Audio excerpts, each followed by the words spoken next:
14 I was 20, when the Amish church decided.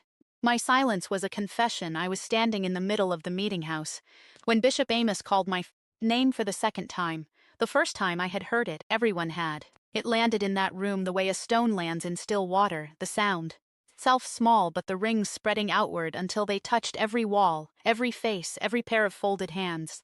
I was 20 years old, standing in a wool dress that my mother had sewn for my baptism 2 years earlier, and I could feel the hem against my ankles the way you feel something familiar when everything else has become unrecognizable. He called it again. Sarah, I did not answer. Not because I had something to hide, not because I was guilty of what they believed I had done. I didn't answer because by that Sunday morning in late October, I had already learned, slowly, the way you learn things that cost you everything. That in our district, a young woman's explanation was not the same as her defense. And I had also learned something else, something I had only understood fully in the 3 days before that meeting, that someone in that room needed me to stay quiet. Someone had arranged for my silence to mean exactly what it would mean if I were guilty. I need to go back. To explain why I was standing there, I have to return to the spring I turned 19, to a kitchen that smelled of lye soap and warm bread, and to a conversation my father had with a man named Elias Graber that I was never supposed to. Here my father, Daniel Stoltz, was not a complicated man in the ways that people use that word to excuse cruelty. He was not cruel, he was careful. There is a difference, and I spent many years learning it. He was careful with money, careful with his words, careful with the image our family presented at church, at market, at every gathering where the community's opinions settled like weather over the household. He had built our farm in Lancaster County's outer district over 30 years of disciplined work, and the farm was, in the way our community measured such things, a success. What I did not know at 19 was that the success had a seam running through it, a quiet crack that my father had been managing with great care for almost a decade. I heard him speaking with Elias Graber on the porch one evening in April. I had come to bring my father his evening tea, which was a habit between us, his one consistent softness, and I had stopped at the screen door when I heard Elias's voice, low and unhurried, the voice of a man who understood that patience was its own form of pressure. The season is almost gone, Daniel. My patience with it. My father said something I could not fully hear. Then Elias said, "Your daughter is a sensible girl. Everyone says so." I set the tea down on the sill and stepped back into the kitchen. Elias Graber was 51 years old.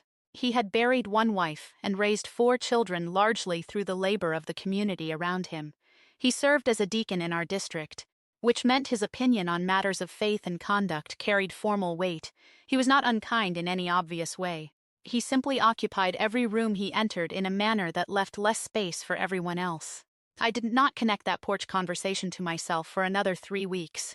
When I did, it was because my mother sat across from me at the quilting table one morning and said, without looking up from her work, "Elias Graber has spoken to your father." I kept my needle moving. "About what?" She smoothed the fabric with her palm.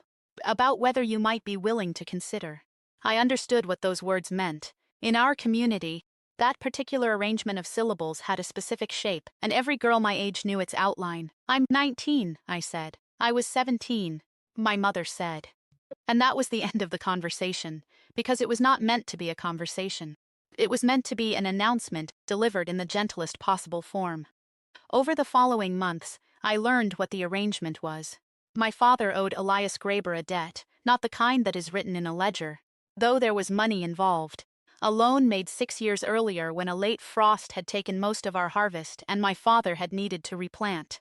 Elias had provided the funds without formal documentation, without interest, without witnesses. That was the nature of his generosity, and also the nature of his claim. A debt with no paper trail belongs entirely to the man who is owed. My mother told me this in pieces, the way you tell someone difficult news when you yourself are not sure you believe it is wrong. She told me that Elias was a decent man, that his home was comfortable, that his children were grown and would not be a burden, that my father had already carried the weight of this debt for 6 years, and that carrying it further would mean, eventually, losing the farm. I listened. I did not cry. I went to the barn afterward and stood in the dark, with my forehead against the warm neck of our oldest mare, and I breathed in the smell of hay and leather until my hands stopped trembling. What I wanted to say and did not was this. I had been quietly corresponding with a young man named Jonas Weaver for 4 months. He lived in an adjoining district, the son of a clockmaker. 22 years old, with careful handwriting and a habit of enclosing a small pressed flower in each letter. Not as a romantic gesture exactly, but as a kind of proof that the world outside our exchange was continuing, and that he was present in it. His letters were kept inside a worn Bible I had received at my baptism, slipped between the pages of Psalms where no one would think to look. I did not tell my mother about Jonas. I did not tell my father. I was not sure what Jonas and I were to each other yet, and in our community, an undefined thing is a dangerous thing. It gives others the authority to define it for you. By midsummer, the pressure had become consistent. My father did not demand. He simply became quieter around me, in a way that communicated disappointment more effectively than any argument. My mother began including Elias at the edge of her sentences. Elias mentioned, "Elias has a good garden this year. Elias asked after you," as though he were already part of our household's grammar. I asked my Aunt Ruth what she thought. Ruth was my mother's older sister, the one woman in our district who had spent 20 years doing exactly what the community expected and had arrived at a place of such complete weariness that she had become accidentally honest. She looked at me for a long time before she spoke. "What you want," she said, "and what the situation is, those are two different countries, Sarah. You would do well to know which one you live in." It was not the answer I had wanted, but Ruth was not finished. "Has anyone asked you plainly?" she said. My mother asked if I would consider. Considering and deciding are different things. Until someone asks you plainly, you have not given any answer. She paused, and for a moment I thought I saw something older and more specific move behind her eyes. "Don't give an answer before you are asked. And when you are asked, be very careful what you say and to whom." I went home that evening and wrote to Jonas. I told him that something was being arranged and that I did not know yet what I would do. I told him that I needed more time to understand what my options were, and that I was not sure I had any. I folded the letter and addressed it, and carried it for 4 days before I found a private moment to leave it with the postal carrier who passed our road on Wednesdays. I never received a reply. 3 weeks later I understood why. The letter I had written to Jonas was not the letter Jonas received. I know this now with certainty, though it took me many years to assemble the full picture. What I understood first was smaller and more immediate. Jonas Weaver appeared at our district's harvest gathering in September with an expression I had not seen on him before, a kind of careful distance, as though he had been told something about me and was doing his best to be fair-minded about it despite himself. He did not speak to me directly, but near the end of the evening, as the tables were being cleared, he passed close enough that I could say his name quietly, and he stopped. "What did I write to you?" I asked, keeping my voice even. He looked at me with genuine confusion. "You wrote that you had agreed, that the arrangement was settled." He paused. "That you thought I should know so that I would not." He stopped again. "So you would not what?" "So I would not misunderstand the situation we were in." I did not say anything else. I turned and helped carry the serving dishes inside. Because there was nothing to say that could be heard in that room, and because my hands needed something to hold. Someone had taken my letter, rewritten it, sent it in my name to the one person who might have complicated the arrangement. And the handwriting, Jonas told me months later when I finally asked him to describe it, had looked like mine. Similar enough that he had not doubted it. Similar enough that my mother, who had watched me write letters at that table since I was 8 years old, could have reproduced it. I did not accuse her. Not then. I am not sure I was ready to believe that the woman who had braided my hair every Sunday morning for 15 years was capable of something that deliberate, but the possibility lodged itself inside me like a splinter, invisible but present in every movement. The formal question was asked in early October. Elias Graber came to our home on a Thursday afternoon, and my father called me in from the garden. Dee and the 3 of us sat in the front room while my mother brought coffee she did not pour and then returned to the kitchen. Elias spoke respectfully. He said he had prayed on the matter. He said he believed we would be well suited. He said he understood that I was young and that there would be an adjustment, but that he was a patient man. My father looked at me, and I said nothing, not an agreement, not a refusal. I sat with my hands in my lap and I looked at the grain of the wooden floor and I said nothing. At all, because I had heard my Aunt Ruth's words and I had understood them in a way I hadn't when she first spoke them. Don't give an answer before you are fully asked, and I had not yet decided what my answer would be. And I was afraid that whatever I said in that room would be recorded differently than I intended it. Elias waited a courteous interval. Then he nodded as though I had spoken. He thanked my father. He stood and took his hat from the peg by the door and he left. My father looked at me for a long moment. "That's settled then," he said. "I didn't say yes," I said. He nodded slowly. "You didn't say no either." 2 weeks later, a meeting was called. Not for the reason I expected. The meeting was not about the arrangement, not officially. It was about my conduct, the word that had circulated, and I do not know precisely how. Only that Elias Grabber spoke to the bishop between the Thursday visit and the following Sunday. Was that I had been corresponding secretly with the young man from another district, and had refused a legitimate offer from a member of our community in a manner that showed disrespect for the deacon's position. That was the accusation. Not that I had written letters exactly, but that my silence during Elias's visit had communicated contempt. That a young woman who sat without speaking, without deferring, without the appropriate expression of consideration, was communicating something. That the community had a right to understand what. Bishop Amos was a man who believed in order the way other people believe in mercy. He was not harsh by nature. He was in his own understanding thorough. He believed that ambiguity was the enemy of a healthy community, and that a young woman's silence in a context that required a response was itself a form of speech.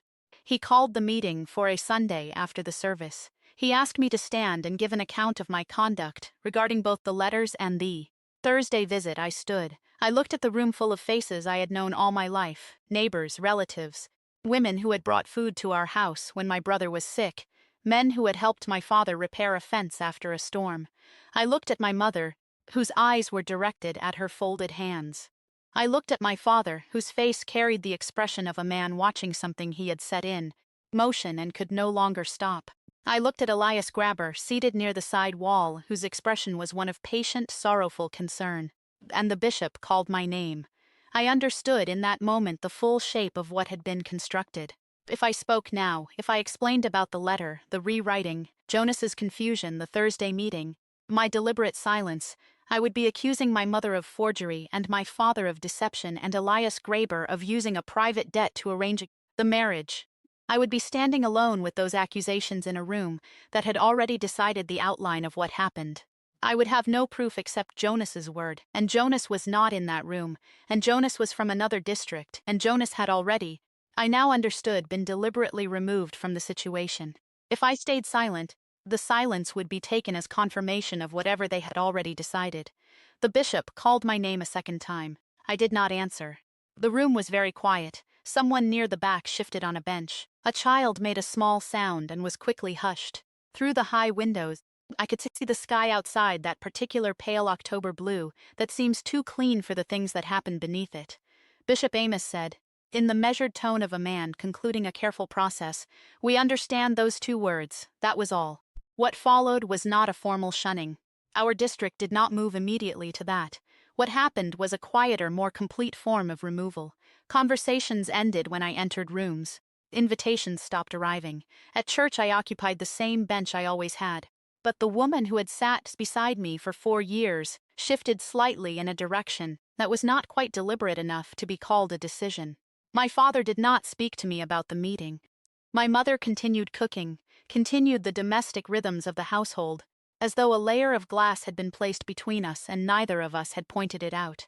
I wrote to my Aunt Ruth. She came 2 days later, without announcement, and sat at our kitchen table until my mother left the room, and then she said, "Tell me everything," I told her.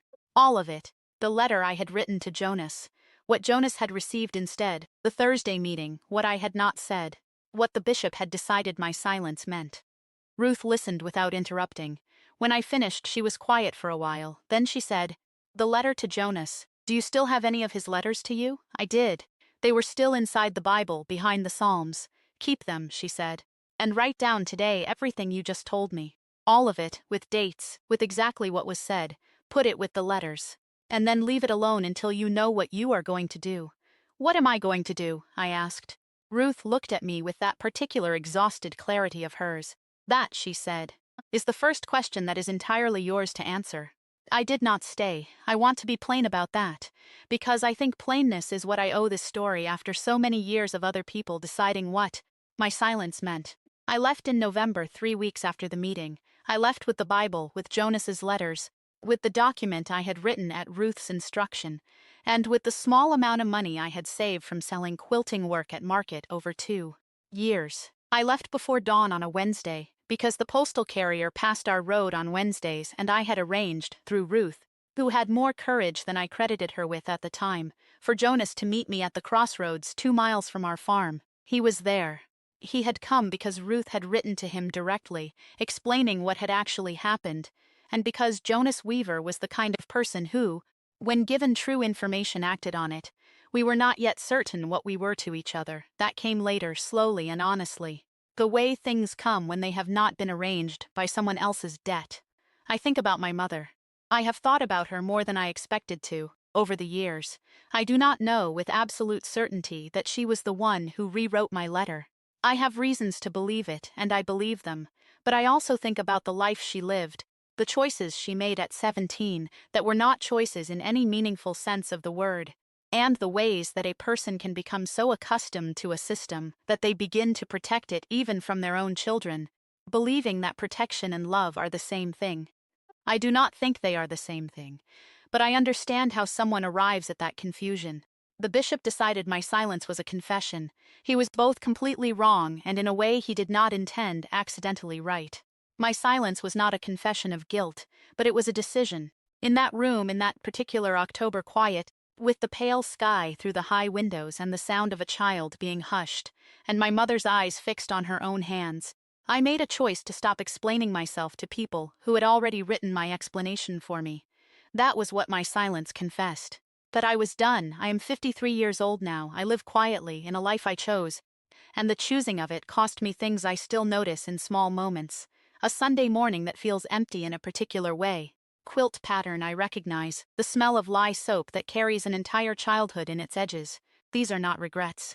They are the weight of a life that was genuinely mine, and I have learned to carry weight differently than I once did. The Bible with Jonas's letters is on a shelf in my front room. I moved the letters out of the Psalms years ago, when they no longer needed hiding. But the Bible still opens naturally to that section, the spine bent permanently toward those pages from 2 years of a young woman's careful concealment. Sometimes I open it there on purpose, not to read anything, just to remember that I was the one who put the letters there in the first place, and I was the one who took them out.